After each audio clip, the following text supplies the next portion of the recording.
Good day, everyone. So today we have the opportunity to come to the offices of the Ga East Municipal Assembly, where we want to find out a bit more about obtaining a building permit, which is one of the key factors or the key points to consider before you actually start the building process, and educate us and advise us on how we can go about acquiring a building permit. So, good afternoon, sir. Good afternoon, May we have your name, please? I'm Mr Donyinah.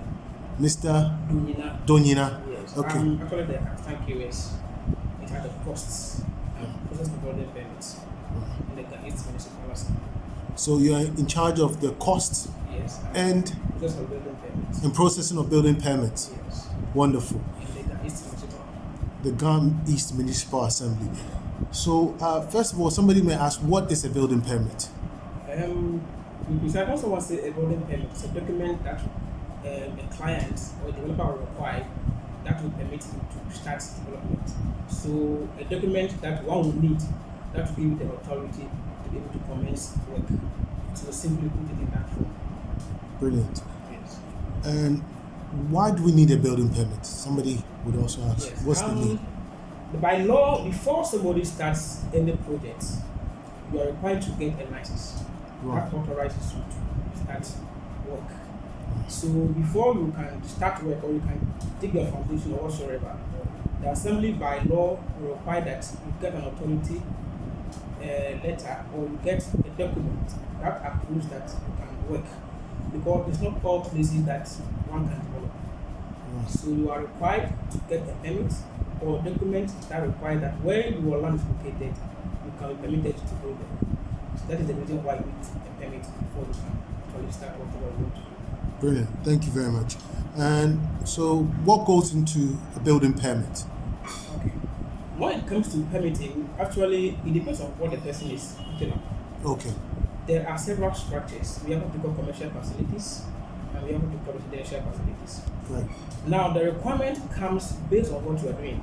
Right. If you're putting up a commercial facilities, it has its own requirements. If you're putting up a residential facility, it also comes with all its requirements. So let's take, for example, if you want to put up a commercial facility. Right. When I say commercial facility, what I mean is somebody who wants to put up shops, Right. apartments, maybe school, hotels, anything commercial that I'm talking about. Great. That one comes with a requirement, and also it depends on the height the building is going.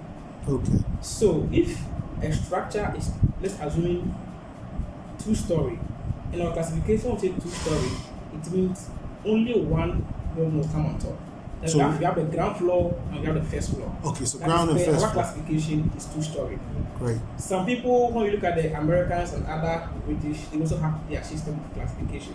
But in our municipality, when we say 2-story, it means it's only one that is coming on top. So the ground floor and the first floor, that is stated as 2-story. Now, if you want to put up shops or apartment that is 2-story, Great. it means that you need something we call fire reports.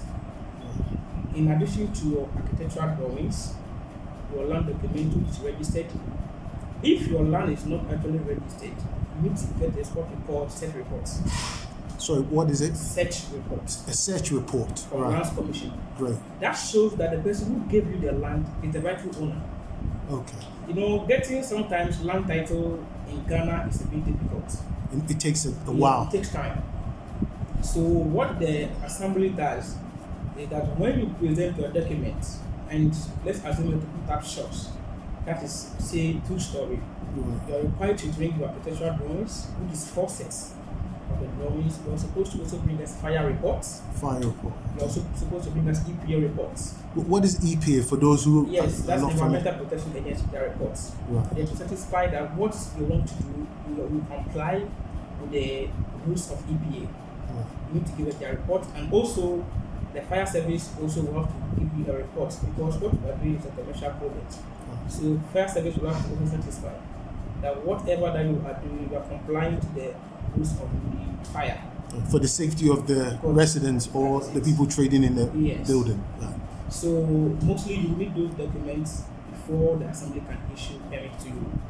Now by law we're supposed to get land title certificates, but within the Ga East municipality things are made a bit simple. Right.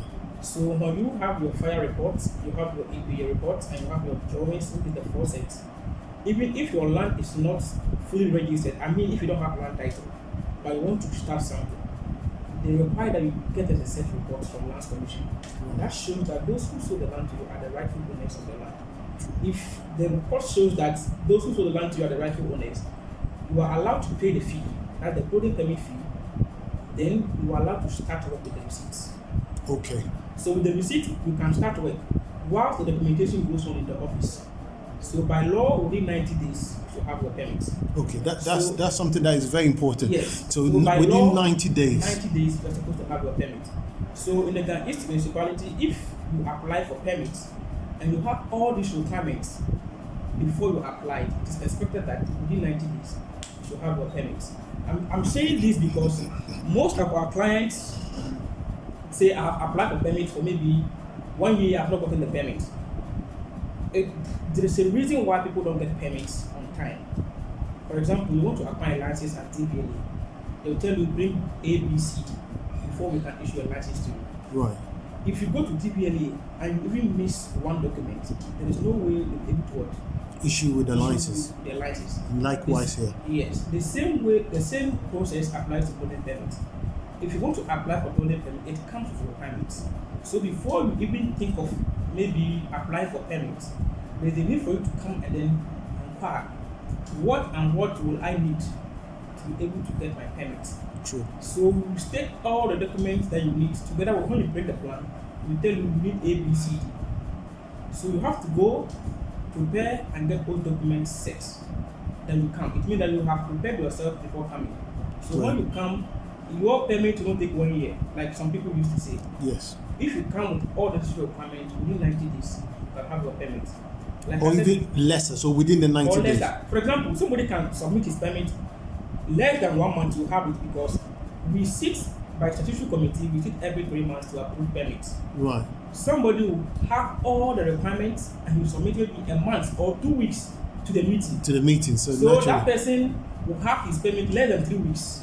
Great. But if you don't have all the requirements, maybe you started January, and all the requirements are supposed to bring maybe fire, EPA, and other stuff, you need to submit them. You will say, oh, it has taken time. But if you have all the necessary documents before coming, I can assure you that most of them, sometimes even less than a week, they have their permit because they came at a point where the meeting time was closer, and maybe before 2 weeks, 3 weeks, they have their permits.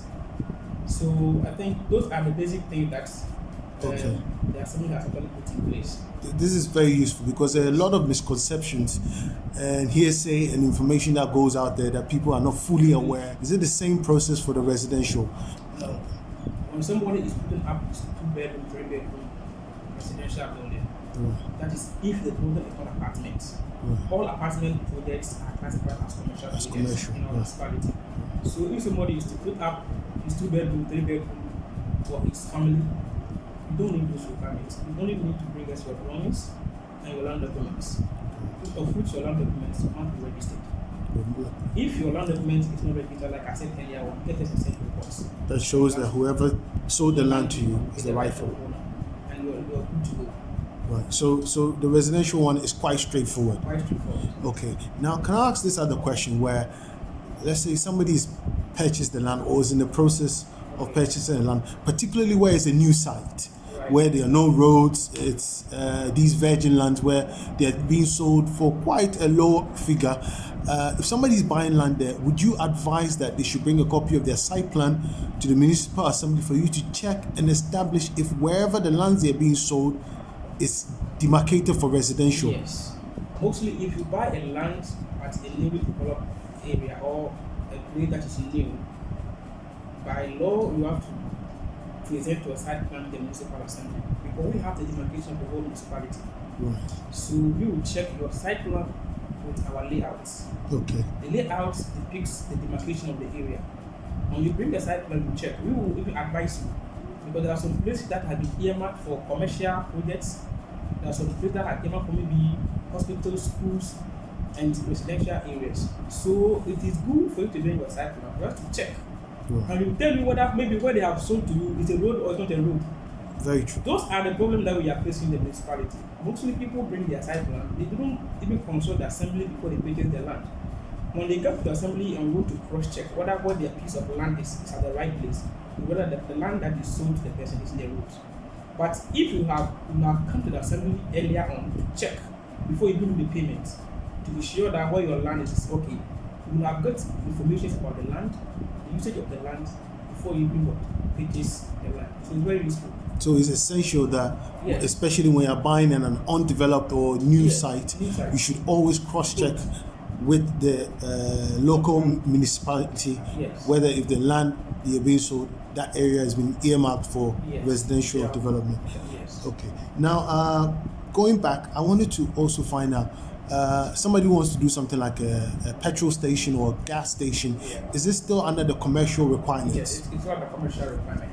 Now let me just retrace here. When it comes to commercial requirements, I gave you a certain height.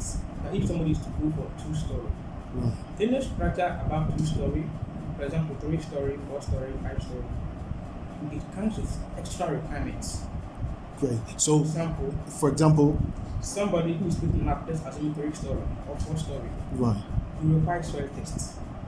a soil test. Yes, the soil test is to determine the depth at which the foundation should go. Okay. Because most of the structures that are collapsing nowadays as a result of some personal negligence from the, let me say, those who carry out the job.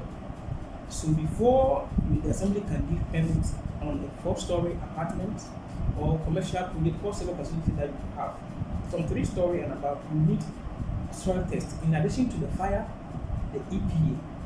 So we want to establish to be sure that whatever that we are putting up tomorrow, there won't be any failure of the building. So there are specialized people in the assembly who conduct those tests.